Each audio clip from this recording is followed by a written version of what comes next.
Thank you for taking a few minutes to watch this video and receive this information before our in-service, which will take place next Tuesday, January 19th, after school at 3 p.m. in the large group instruction room. Reminder about an artifact that you need to have due. I am extending that deadline to February 1st. Please upload that to Standard for Success and entitle it Artifact 1.1. Please make sure that you use data. It could be the RAPS data that we looked at the last in-service. There is more information in there about some students than there was when we looked the first time. You need to identify students as being in the area of high preparedness, medium preparedness, or low preparedness for your class. Again, those are due on February 1st, which is a Monday. It's 2 weeks from now. Reminder also, this has been in staff notes, that the rest of the artifacts, which would be the rest of Domain 1 and all of Domain 3, need to be due on May 26th, which is the last teacher workday, assuming our school year is not extended because of weather issues. Good idea to keep track of those now. You can create those artifacts and add to them if you save them as a draft rather than finalize them. Reminder that you should be using technology in your classrooms at least 3 out of 5 days in a week. Technology does not mean laptops, although for many classes that certainly is a very viable and useful option. But there are other forms of technology that students could be using in your class on a regular basis. This coming summer, you will be getting a new PC on your desk as well as a new Chromebook to replace your laptop and the PC that's currently on your desk. You may ask, what is the difference between a Chromebook and a laptop? Chromebooks use the web exclusively. You cannot use Windows on a Chromebook. Everything is web-based. Why is that important? Not this coming August, but the following August of 2017, all students at URI will receive a Chromebook to replace the laptop that will be at the end of its 4-year life cycle with us. The idea is to get you that Chromebook a year ahead of time so you can use it, you can practice with it, you can learn and explore what is and is not an option on that.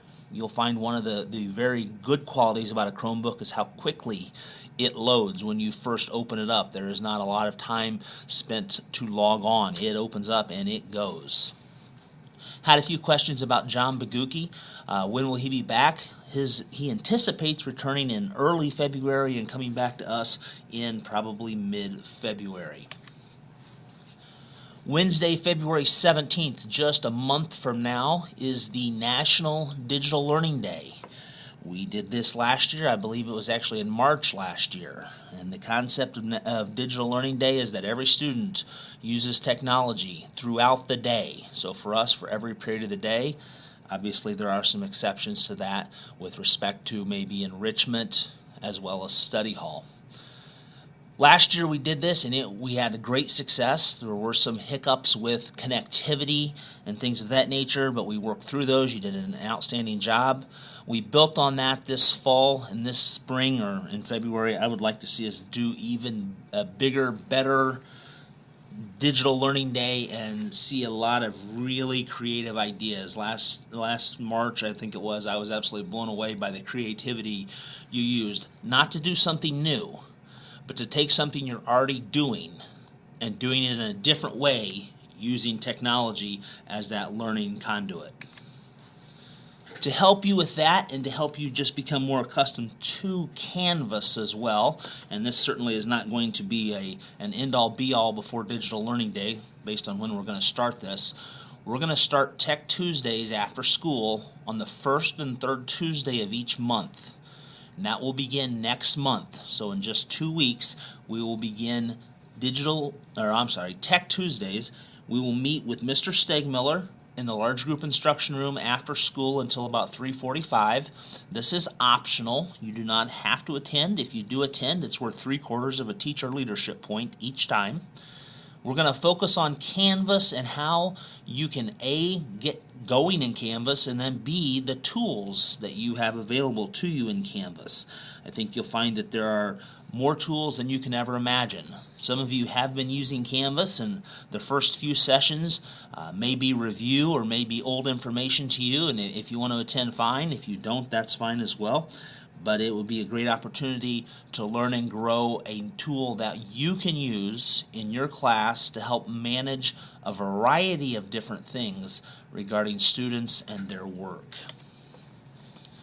Switching gears a little bit to iStep, I know you've seen a lot in the news, on the internet, on Twitter, on Facebook, etc., regarding iStep and the laws that are, the bills that are being proposed to become law.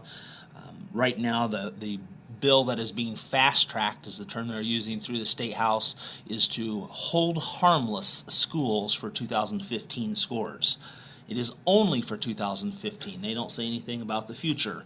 And the idea is that you can use the grade, the letter grade, that's higher between the 2013-14 and 14-15 school year. We had a B in 2013-14, which would be the higher of the two grades if that bill does in fact become a law. This chart shows you our iStep scores in language arts combined between 7th and 8th grade. Over the past few years, you can see that there was a drop of about 12% between 2014 and 15.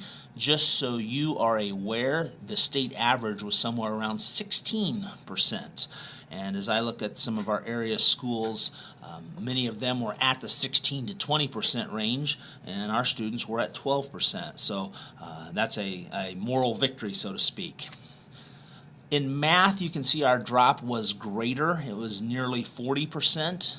I've seen numbers between 32 and 35% as the state average, so we're just a little bit below the state average on that. Math scores across the state dropped significantly more than language arts, although there were drops certainly in both of them. Why am I showing you this? Well, I hope you're asking yourself the question, what can I do in my class if I'm not a language arts or math teacher? We'll talk about that in just a second.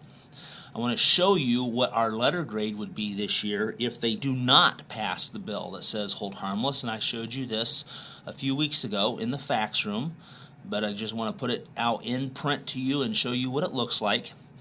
In language arts, you'll see that 168 students passed out of 242, which equals 69.4%.